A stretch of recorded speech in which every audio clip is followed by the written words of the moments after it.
Okay, so today I wanted to talk to you about three of the most important greens that I use in my palette.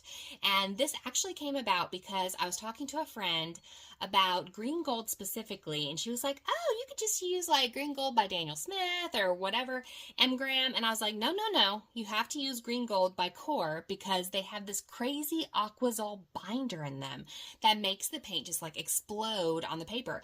And as a result, you can get all kinds of crazy effects with it. Like, you see these little microbursts I've got here and there? It's all because of Core's Aquazol binder. And so I wanted to show you guys today how that worked. So I'm going to wet these little squares. Note that I'm using cellulose paper because it creates all kinds of crazy effects, and it makes it easier for you to see what's happening with these paints, which is also a reason why you don't want to use it when you're actually using professional or when you're painting professionally. So we're going to start first. This is Perylene green. I'm just going to touch it to the paint. Okay, kind of stays where it is. If I'm using wet and wet technique, I can push it around. I can make it do what I want. Daniel Smith uses traditional binders, gum arabic, you know, it's got different humectants and things like that. Okay, that's Perylene green. That's what I use for my like darkest tones, my shadow shapes, things like that. Here's Sap Green. Sap Green is a mix between ultramarine and nickel azo yellow or nickel dioxide yellow. So it's going to be like a warm blue. It's a convenience color, warm blue with like an earthy yellow. Okay, again, kind of just hanging out. Sap Green's just happy to be invited to the party, and it really is my mainstay when I go to my leaves. I love that earthy green.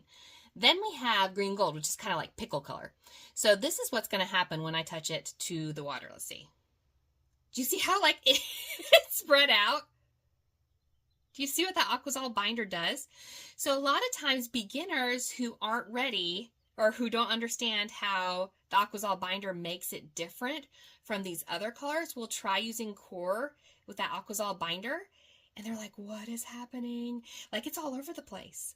I love it because the Aquazol binder means that you can carry more pigment load with that particular paint, but it does explode in water.